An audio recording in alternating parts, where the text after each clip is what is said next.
एक कहानी है, छोटी सी। बहुत पुराने समय की बात है। हजारों साल पहले एक बहुत ही दयालु राजा थे।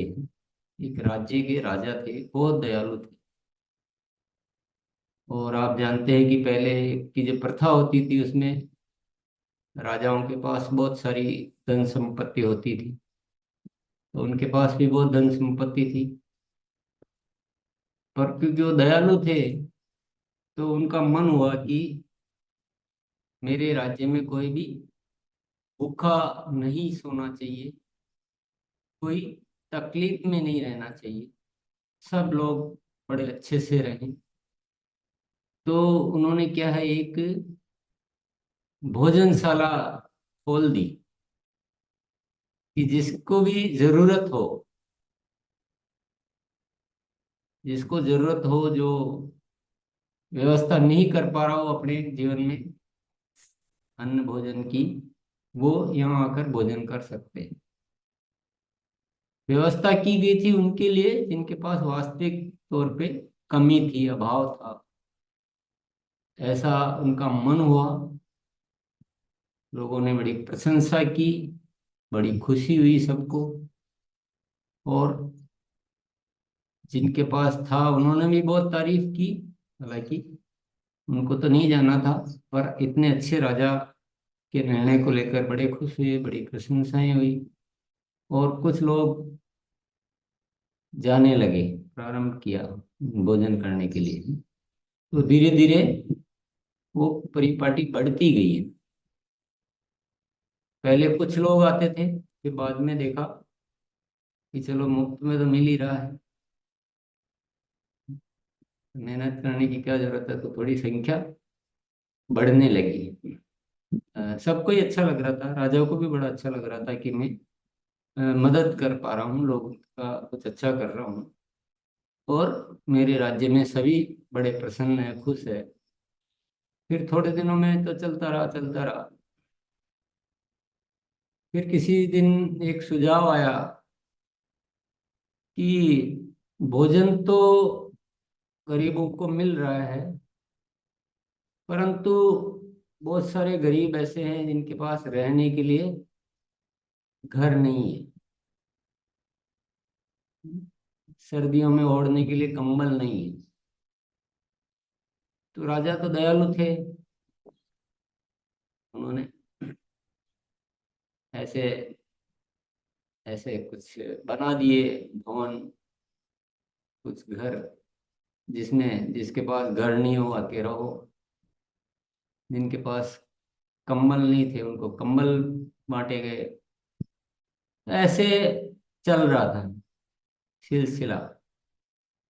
और सभी राजा की जय जयकार होने लगी और राजा का सम्मान बहुत बढ़ गया कि इतने अच्छे राजा, पूरे देश में चर्चा। परंतु मुफ्त का लुटाते लुटाते धीरे धीरे खजाना तो खाली होने लगा। खजाना खाने खाली होने लगा, इधर चल रहा था सब कुछ। इधर राजा को अचानक से कोई बीमारी हुई और उनका देहांत हो गया। और जैसा एक सिस्टम होता है, राजा का पुत्र था, जवान, 20-25 साल की उम्र का, उसको राजगद्दी मिल गई। उन्होंने वो कार्य संभालना शुरू किया। देखा कि सब कुछ बहुत अच्छा तो चल रहा है, पर राज्य का खजाना जो है पूरा खाली हो गया। जो पहले अकूत खजाना हुआ करता था, बहुत धन संपत्ति रहती थी राजा के पास, पर अभी तो बिल्कुल खाली है और खाली होता जा रहा है। और उसने अपने मंत्री गणों से हिसाब लगवाया कि अगर इसी तरह से ये जो खर्चा है ये तो चलता रहा और इनकम तो जो है जो ही है, तो आने वाले समय में क्या होगा। तो मंत्रियों ने बना के दिया कि आने वाले समय में तो शायद हमें अपना महल भी बेचना पड़ेगा या कुछ कर्जा लेना पड़ेगा अन्य राज्यों से। ऐसी बहुत स्थिति बड़ी गंभीर है। और लोग जो है वो बढ़ते जा रहे हैं, मुफ्त में खाने वाले और मुफ्त में रहने वाले। उधर तो लोग बढ़ते जा रहे हैं, इधर खजाना खाली होता जा रहा है। स्थिति बड़ी गंभीर है। तो क्या किया जाए, क्या उपाय किया जाए? तो क्या, क्यों हुआ ऐसा? जब इतना अच्छा सब कुछ था तो ऐसा क्यों हुआ? तो थोड़ा रिसर्च करके आओ, थोड़ा विश्लेषण करके लाओ, ये रिपोर्ट लाओ मेरे सामने कि ऐसा ये सब कुछ क्यों हो गया। जब इतना अच्छा राज्य था, इतना धन संपत्ति था, सब कुछ ठीक था, ऐसा क्यों हुआ? और मेरे तो पिताजी इतने, जिसकी पूरे देश में जो है जय जयकार हो रही है, इतने अच्छे, जिसका सब गुणगान कर रहे हैं, फिर ये क्या हुआ? तो सर्वे किया गया, रिसर्च किया गया, एनालिसिस किया गया, तो रिपोर्ट बन के आई कि लोगों में जो है वो मुफ्त में खाने की इतनी आदत बढ़ गई कि लोग राज्य में जो है वो काम करने का प्रैक्टिस ही छूट गया और आलसी हो गए ना। राज्य में आलसी लोगों की भरमार हो गई, मांगने की भरमार हो गई है, और सब वो ऐसा एक, तो आउटपुट जो है, उत्पादकता बहुत कम हो गई राज्य की, और बहुत सारे जो है कृषि क्षेत्र खाली पड़े हुए हैं, पर वो खेती कौन करे, चलो जब मुफ्त में मिल रहा तो एक बहुत गलत कल्चर डेवलप हो चुका है, लोग समझ नहीं पा रहे हैं, और ये अंदर ही अंदर जो है देश खोखला होता जा रहा है। तो राजकुमार जो राजा बन गया था, उसको लगा कि अब क्या करना चाहिए। तो बोले ये जो मुफ्त खोरी है जो है ना, ये बंद कर देनी चाहिए। ये तो सबको घोषणा कर दी गई भी, आप ये 1 महीने के भीतर भीतर आप सब अपनी व्यवस्थाएं कर लीजिए, ये आगे अभी चलने वाला नहीं है। राज्य में अब खजाना नहीं बचा है, तो ये नहीं चल पाएगा। तो घोषणा कर दी गई कि 1 महीने बाद सब ये बंद होगा, तो आप अपना अपना जो भी व्यवस्था है वो कीजिए। क्या हुआ? विद्रोह हो गया, बहुत बड़ा। पूरे राज्य की जनता जो है वो हड़ताल पर उतर गई। पूरा सेना और उनके आपस में जो है वो युद्ध जैसा छिड़ गया। वो आके किले पर आक्रमण, मतलब एक वो इकट्ठे हो रहे हैं, वो हाय हाय कर रहे हैं वो राजा कि हाय हाय कितना खराब है, ये है वगैरह। तो क्या किया जाए? कुछ समाधान नहीं निकल रहा, बहुत दिनों तक चलता रहा, समझाया गया कि आपके भले के लिए, ये जो जिस तरह से चल रहा है, तो हम बर्बाद तो हो ही चुके हैं, पूरे बर्बाद हो जाएंगे, कहीं के नहीं रहेंगे, इसके लिए किया गया, पर किसी को समझ में नहीं आया। क्योंकि मुफ्त में खाने की जब आदत पड़ जाती है इंसान को, तो उसको कुछ समझ में नहीं आता है, उसकी दुर्गति निश्चित है। पर किसी को समझ में नहीं आ रहा था, विद्रोह बढ़ता जा रहा था, और अल्टीमेटली ये हुआ कि वो जो राजा था वो भी थक गया, हार गया। वो देखा ये कौन सा जीवन है मेरा, तो ऐसे ही ठीक था, मेरे को नहीं चाहिए ऐसा राज्य वाज्य, तो उसने वो इस्तीफा दे दिया कि मुझे रहना ही नहीं है। और इस्तीफा दे दिया, तो वो जो विद्रोह करने पब्लिक आई थी, उनमें से एक लीडर है जो उसको राजा बना दिया गया।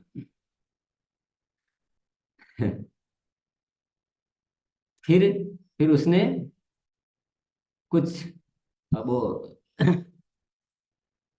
विद्रोही आदमी, नेगेटिव मानसिकता के, बिना सोच के आदमी जब ऐसा आते हैं, तो फिर उन्होंने सारे उल्टे सीधे डिसीजन लेना शुरू किया है। आपस में बंटवारे कर दिए गए कि एक ये वर्ग है, एक वर्ग है। टैक्स लगा दिया जनता पर बहुत सारा।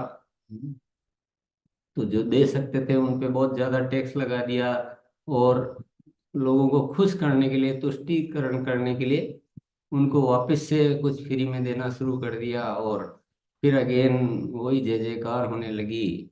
और ऐसे ही कुछ चलते चलते, अब इस कहानी को मैं बहुत ज़्यादा लंबा नहीं ले जाना चाहूँगा, पर फिर वो कभी वो लीडर आ रहा है, फिर वो दूसरा लीडर आके बोल रहा है कि नहीं, ये जो आपको मुफ्त में दे रहा है तो बहुत कम है, अब की बार मेरे को चुनो, मैं आपको इससे ज़्यादा मुफ्त में दूंगा। ये तो केवल आपको भोजन और कंबल ही दे रहा है, मैं आपको अच्छे घर भी दूंगा, आपको मोबाइल फोन भी दूंगा, आपको मोटरसाइकिल भी दूंगा। और ऐसे ये चलते चलते चलते फिर ये सारी व्यवस्था अव्यवस्था हो गई, पूरा बर्बादी का एक वातावरण बन गया, और सब कुछ देश में लूट खसोट। क्योंकि वो सर राज्य ही ऐसा हो गया, और उसके चापलूस करता ऐसे पैदा हो गए, उनको पूरी छूट है कि जाओ तुम कुछ भी करो, जनता को लूटो। और अब मुझे कुछ कहने की जरूरत नहीं है कि क्या होता है, पर सत्य क्या है? सत्य क्या है कि जब इंसान को मुफ्त में खाने की, दूसरों का हक के खाने की, बिना मेहनत किए जीवन में 4 दिन भी गुजरते हैं, वो अभिशाप होता है। बिना संघर्ष किए जिसको जीवन जीना पड़ जाता है, वो अच्छा नहीं है, वो बहुत बुरा है। तो हमारा जो एक मेंटल जो सोच है, जो मानसिकता है, वो इतनी विकृत हो जाती है कि हमारे को अच्छा बुरा कुछ समझ में आता ही नहीं। तो वो अंदर जो एक जो मन है ना, वो चोरी का मन आ जाता है, वास्तविक मन नहीं रहता। इंसान इंसान रहता ही नहीं है। और वही जो इस राज्य में हुआ कि राजा ने, तो दयालु राजा था, अच्छा कुछ समझ के किया, पर उसने अच्छा कुछ किया नहीं है हकीकत। जिसको दुनिया अच्छा समझ रही थी वो अच्छा था नहीं, जिसको वह अच्छा समझ रहा था वह अच्छा था नहीं। ये बहुत बुरा था। हमारे साथ भी यही हो रहा है। इस देश का दुर्गति जो है ना, देश की दुर्गति का कारण यही है कि हमारे साथ खेल खेला जा रहा है और हम समझ ही नहीं पा रहे हैं।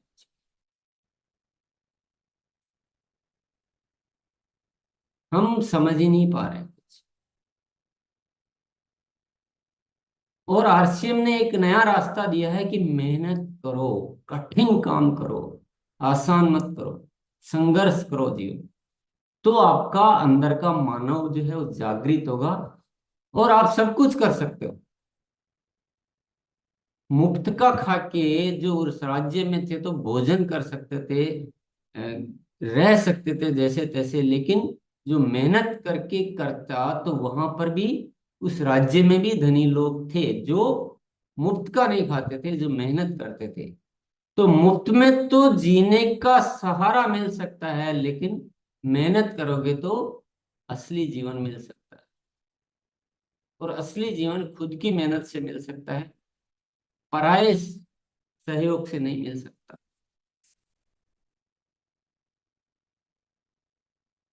तो आरसीएम क्यों है? आरसीएम इसलिए है कि हम मेहनत करना सीखें, हम अंदर से प्रेरित हों, हम अपने जीवन की वास्तविकता को समझें कि हम धरती पर आए पुरुषार्थ करने के लिए, भीख मांगने के लिए नहीं आए। और ये हमारी जो आदतें पड़ गई है, और हमें जो मिसगाइड किया जा रहा है, हमें जो दिग्भ्रमित किया जा रहा है, सबके अपने अपने स्वार्थ है, सबकी अपनी अपनी व्यवस्थाएं हैं, सबकी अपनी अपनी मजबूरी है, पर आपकी कौन सी मजबूरी है? आप क्यों किसी की बातों में आते हो? मैं आपको कहना चाहता हूं, अगर आपको गैस सिलेंडर में सब्सिडी मिलती है, मैं कहता हूं मत लो। आपको बिजली मुफ्त में मिलती है, मत लो, मना कर दो, नहीं चाहिए हमें। आपको अनाज मुफ्त में मिलता है, आपको और कोई मिलता है, कभी मत लो। मैं आपको गारंटी देता हूं, अगर आप जिस दिन ये चीजें छोड़ना सीखोगे, छोड़ोगे कितने की? आप 1000 रुपए की, 2000 रुपए की, लेकिन आप प्राप्त करोगे वह करोड़ों की दौलत के समान होगा वो। क्योंकि आपका आत्मसम्मान को कोई चुरा के ले जा रहा है, और आप आत्मसम्मान बेचे जा रहे हो। आरसीएम एक ऐसी व्यवस्था ही है जो इंसान को पुरुषार्थी बनाने को प्रेरित करता है, संघर्ष के लिए उकसाता है। यहाँ मुफ्त की बात नहीं की जाती। और आप में से जो मुफ्त की बात करते हैं, वो आज से कहना छोड़ दी। आओ जल्दी से पैसा कमाओ, आओ मैं बना दूंगा रॉयल्टी। उधर क्या कर रहा है? ये जो बातें हैं ना, ये आपकी पुरानी आदतें आ जाती है।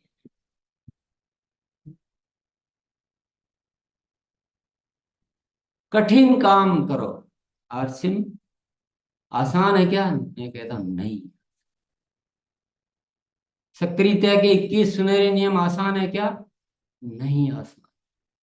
क्यों चाहिए आसान? बर्बाद होना है इसलिए चाहिए आसान। जीवन को विकृत करना है, आसान कम काम करने से सड़ जाता है, ये जिंदगी सड़ जाती है। लोहे के औजार को अगर आप इस्तेमाल नहीं करो तो उस पे बड़े बड़े जंग आ जाता है, और उसके आधे हिस्से को इस्तेमाल करोगे तो आधा ठीक रहेगा, आधे पे जंग आ जाएगा। लेकिन उसका पूर्ण इस्तेमाल करोगे तो वह ऐसा चमचमाट करेगा। ये जिंदगी भी कुछ ऐसी है दोस्तों, इसका इस्तेमाल करोगे तो ये निखार आएगा इस जिंदगी में। संघर्ष करोगे तो शक्तियां जागृत होगी। कठिन काम करोगे तो सीखोगे, हर स्थिति से निपटना सीखोगे, हर स्थिति से जीतना सीखोगे।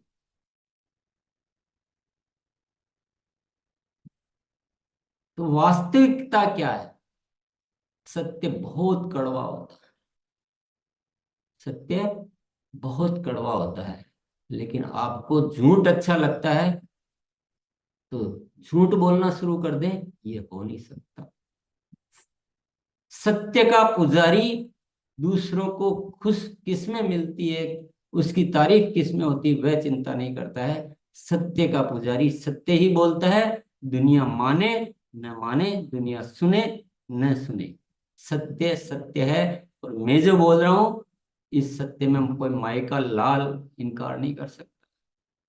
और जो भी इस देश में व्यवस्था चल रही है, जिनको हम अपने कर्णधार मान रहे हैं, जिनकी पूजाएं करते हैं, जिनको हम हीरो मानते हैं, वो किसी न किसी व्यवस्था से मजबूर है। उनको वैसा ही करना पड़ता है, पर आरसीएम मजबूर नहीं है। आरसीएम एक स्वतंत्र व्यवस्था है जो एक सत्य को लेकर आपके सामने पेश हुई है। पर मैं निरंतर ऑब्जर्व कर रहा हूं कि हम उस जिस दलदल में फंस चुके हैं, जो कमजोरियां हमने अपना ली है, उन कमजोरियों से हम निकल नहीं पा रहे, उन कमजोरियों से हम निकल नहीं पा रहे। गुरुकुल की व्यवस्था दी एक सत्य के साथ जीने का एक वातावरण बने, आप प्रतिदिन उस सत्य के साथ जिए, और वो जो पुरानी जो गलत धारणाएं, जो गलत तरीके जो हमने अपना लिए, उससे धीरे धीरे मुक्ति मिले। इसके लिए गुरुकुल की स्थापना हुई। लेकिन इतने आलस, इतने बहाने, इतनी कमजोरियां, और इतने शॉर्टकट रास्ते, इतने स्वार्थ, इतने लालच, इतनी गलत फहमियां भरी पड़ी है कि इस जो हमारे जीवन में एक जो उदय हुआ है सूर्य का, उसको समझ ही नहीं पा रही दुनिया। आप गुरुकुल को ऐसे मानते हो जैसे कोई एक सामान्य सेमिनार है, आए तो चलेगा, नहीं आए तो चल जाएगा। ये एक अद्भुत सूरज का उदय है हमारे जीवन में। इसको अगर आप मिस कर रहे हो तो आप क्या मिस कर रहे हो, इसका आकलन कीजिए आप। ये सत्य बताने वाला आपको मिलेगा नहीं कोई। हर इंसान जब बोलता है तो उसका एक ऑब्जेक्ट रहता है, एक उद्देश्य रहता है कि मेरे को तारीफ कैसे मिल सकती है। लेकिन मैं तो यहाँ तारीफ करता ही नहीं कभी किसी, मैं तो डांटता हूँ, मैं तो गलती पर टोकता हूँ।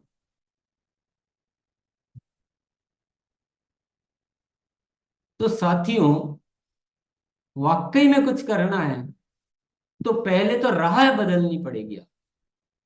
आप गलत राहों पे, गलत सोच के साथ, गलत तरीकों से, गलत आदतों से और बहानों से जिंदगी को चलाते रहेंगे तो आपके सामने ये सत्य की जो राह है ना, ये यूं ही गुजर जाएगी और हम यूं ही देखते रह जाएंगे।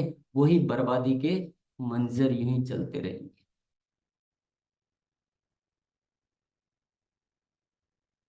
ये गुरुकुल कोई सामान्य चीज नहीं है।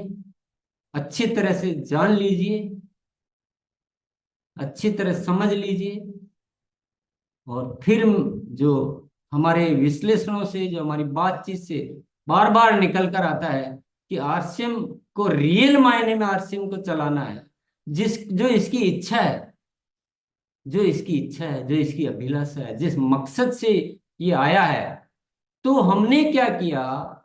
हमने क्या किया? इसके सारे मकसद को भंग कर दिया, तोड़ मरोड़ के ऐसा पेश कर दिया, सारे रास्ते बदल दिए, सारे तरीके अपने अपने तरीके से हम इसको चलाने की कोशिश कर रहे हैं। और यहां भी वही लालच, वही धोखा, वही स्वार्थ इसमें भी ला के रख दिया। और मैं पुकार रहा हूं, मैं चिल्ला कर आह्वान कर रहा हूं, रोज पुकार पुकार कर आवाजें लगा रहा हूं कि भैया, अगर सही करना तो आओ अपन साथ बैठे और रोज एक अपने मानसिकता को एक खुराक दें, अपने मन को एक खुराक दें। क्योंकि मैंने कई बार बोला है कि बदलाव छोटा नहीं है। ये कोई मामूली चीज नहीं है कि आपने दो लाइन बोलना सीख लिया और आपका काम हो गया। ये पहले, सबसे पहले है अंदर की सोच का बदलाव। मेरे कहने और आपके सुन लेने से बदलाव नहीं होता है। बदलाव के लिए एक यात्रा करनी पड़ती है, एक समय देना पड़ता है। क्योंकि ये बदलाव सदियों सदियों का है। जिस कहानी की मैंने चर्चा की, जो सोच की मैंने चर्चा की, वो आज की सोच थोड़ी है। वो जन्मों जन्मों की सोच है। इसी तरह से हम जीते आए हैं, गलत तरीके से। पूरी मानवता खंड खंड हो चुकी है, बिखर चुकी है, पूरी धरती पर बिखर चुकी है। केवल आपकी और मेरी बात नहीं, पूरी मानवता समाप्त हो चुकी है। और आरसीएम चाहता है कि वह मानवता की पुनः स्थापना हो। ये कोई छोटा मोटा ऑब्जेक्ट है क्या? ये चार पैसे कमाने का साधन है क्या ये आरसीएम? आप समझ ही नहीं पा रहे, समझने की कोशिश क्यों नहीं कर रहे हैं? कौन से जंग लग गए आपके विचारों? किसने आपकी इंसानियत को दफन कर दिया? फिर भी उन्हीं की सुने जा रहे हैं, उन्हीं के गुणगान कर रहे हैं। बहुत बड़ा प्रश्न है हमारे सामने। दोनों रास्ते आपके सामने हैं। एक आरसीएम का सच्चाई का रास्ता है, जो इस पूरी धरती को बदलना चाहता है, इस जीवन को बदलना चाहता है, सही मार्ग जो जीवन का होता है वो देना चाहता है, जहाँ मूल्य होते हैं, जहाँ पुरुषार्थ होता है। और दूसरा रास्ता है जो चल रहा है, चल ही रहा है। चले जाओ। आरसीएम में भी दो रास्ते कर दिए।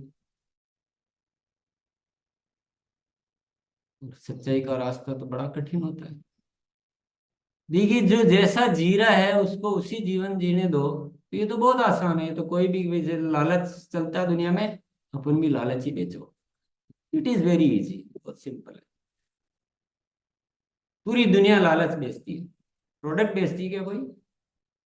कुछ नहीं बेचती। पूरी दुनिया लालच बेचती है, या आपका एक मन को उकसाती है। ऐसा कर, उनको कोई मतलब नहीं, किसी को कोई मतलब नहीं है कि आपका जीवन में क्या होना चाहिए, आपका जीवन कैसे श्रेष्ठ होना चाहिए। किसको मतलब है? मुझे लगे, बताइए एक नाम। किसको कोई लेना देना नहीं। और हम चुंगल में ऐसे फंस गए और ऐसी छोटी छोटी गलत फहमी में आ गए कि बातें समझ में ही नहीं आती। अरे हमें तो ऊपर वाले का उपकार मानना चाहिए कि जिसने आरसीएम बनाया और जिसने ऐसे विचार दिए जो हम उस दिशा में सोच पा रहे हैं, जो पूरी मानवता को पुनः जागृत करने के लिए, उस मानवता को इस धरती पर लाने के लिए अगर हम सोच पा रहे हैं, तो हमें तो कुर्बान हो जाना चाहिए कि ऊपर वाला जो हमें दे रहा हो तो किसी को दिया ही नहीं, और दिया भी होगा तो रास्ता नहीं दिया। और हमारे पास तो सोच भी है, रास्ता भी है। तो बदलाव करना पड़ेगा, उस तरीके को छोड़ना पड़ेगा, गुरुकुल में सबको लाना पड़ेगा। इट इज वेरी असेंशियल, इसके बिना हमारा कुछ भी नहीं हो सकता है। और जो साथी ये सोचते हैं कि एक दिन आखिर मैंने गुरुकुल की पूर्ति कर ली है, उस गलत फहमी को भैया किताब के पन्ने से फाड़ के फेंक देना। ये रोज का कार्यक्रम है। अगर रोज आपको जीने के लिए भोजन चाहिए ना, तो सही मानवता का रास्ता पकड़ने के लिए प्रतिदिन आपको उस वातावरण में रहना पड़ेगा। तब जाकर भीतर का बदलाव आएगा। कानों में तो बात सुन लेंगे, लेकिन जब भीतर का बदलाव, अभी बाहर जाएंगे ना, आपको फिर वही लालच, वही आलस्य, वही बहाने, ये इसने ये नहीं किया, वो नहीं सुन रहा, ये नहीं उठा, ये सब बाहर दुनिया। फिर आपको कोई आएगा, कुछ क्या सुना जाएगा, कोई क्या कह जाएगा, उल्टी सीधी बातें। तो अगर उस दलदल से आपको बाहर आना, तो रोज ये मानसिक खुराक हमको लेनी पड़ेगी, पड़ेगी, पड़ेगी। इसका कोई विकल्प इस धरती पर नहीं है। और मैं अपने भीतर स्वयं एक बदलाव देख रहा हूं, क्योंकि मुझे रोज वो मानसिक खुराक मिल रही। मैं आपके साथ जी रहा हूं तो मुझे सब कुछ जानने को मिल रहा है, आप लोगों की बातों से सीखने को मिलता है, हम एक दूसरे से सीखते हैं। क्योंकि हमें एक खोज में निकल पड़े कि इस नए भारत का निर्माण करना। ये नए भारत का निर्माण ये शब्द है क्या? ये शब्द नहीं है दोस्तों, ये बहुत बड़ा अनुष्ठान है, ये रियल अनुष्ठान है। और ईश्वर की मेरे ऊपर कृपा है कि मैं शब्दों को अंदर से जीता हूं। और जिस दिन ये जो भावनाएं, और जिस दिन ये पुरुषार्थ, और ये मेहनत और संघर्ष और ये सब जो जीवन की असली वास्तविकताएं जब आने लग जाएगी आरसीएम के साथियों में, तो निश्चित तौर पे नए भारत का निर्माण होगा। लेकिन अभी जो हो रहा है, it is very very painful. ये दर्द है। अभी जो हो रहा है वो खुशी की कोई बात नहीं, तारीफ का कुछ नहीं हो रहा। सब मिसगाइडेड है, भटके हुए हमसे। आपको सत्य अभी पता ही नहीं चल रहा, समझ में ही नहीं आ रहा। बहुत सारे साथियों को बोलते हैं, उनको समझ ही नहीं है, उनकी समझ इतनी भरी पड़ी है। इस सदियों सदियों से चल रहा, तो समझ हमारी क्या भर जाती, भर इतनी भर जाती, एक शब्द नहीं बदल पा रही। और बदल नहीं पा रहे ये बात नहीं है, उनको लगता है बदलने की जरूरत ही नहीं। बदलना कोई बहुत बड़ी बात नहीं, बहुत छोटी सी बात है। लेकिन सब हम होशियार हैं, टीसी तो पागल है, कुछ समझ में आता नहीं इनको, कुछ भी बोलते रहते हैं। ऐसे कोई चलता है क्या दुनिया? लालच के बिना कोई आता है क्या आरसीएम? सबकी अपनी अपनी सोच, अपने अपने तरीके, और इस आरसीएम को बना के रख दिया कबाड़े की दुकान। आप गलत करोगे तो मैं तारीफ तो नहीं करूंगा, ये उम्मीद करना मत,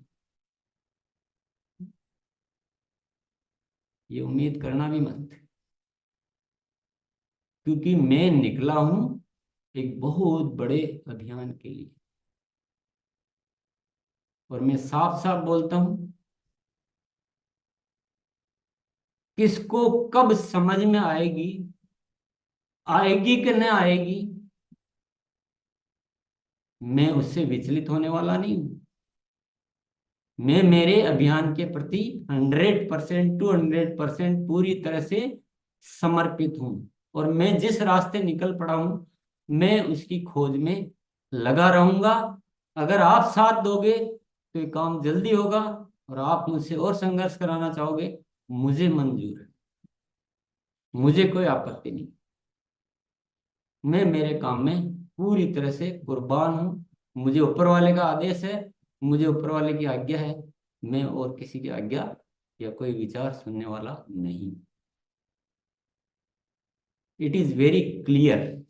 और जब तक आप अपने उद्देश्य के प्रति 100% समर्पित नहीं होंगे, तो आप उस तरह से भटकते रहोगे जैसे मैं बहुत सारे साथियों को भटकते हुए देख रहा हूं। यहाँ आएंगे यहाँ की सुन लेंगे, वहां जाएंगे वहां की सुन लेंगे, वहां जाएंगे वहां की सुन लेंगे, और ऐसे खींचड़ी बना के विचारों की और चल रहे हैं। कोई रास्ता ही क्लियर नहीं कर पा रहे कि किधर बढ़ना, क्या करना।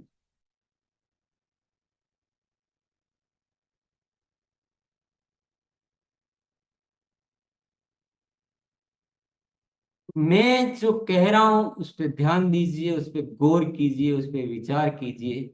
ये सत्य इस दुनिया में बहुत दुर्लभ सत्य है, जैसे हीरा बहुत दुर्लभ होता है। ये जो सत्य है ये बहुत दुर्लभ सत्य है।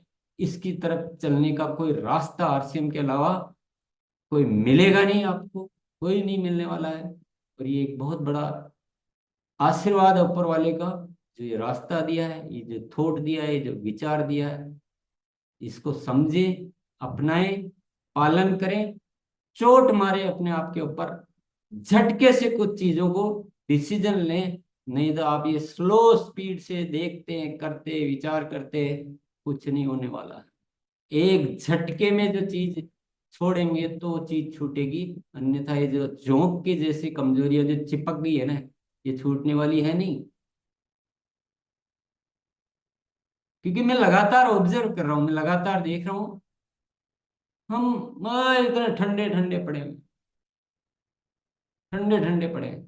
3 महीने बाद वैसा ही, 6 महीने बाद वैसा ही। रोज आए, सुने, चले गए, डायरी लिखा, चले गए।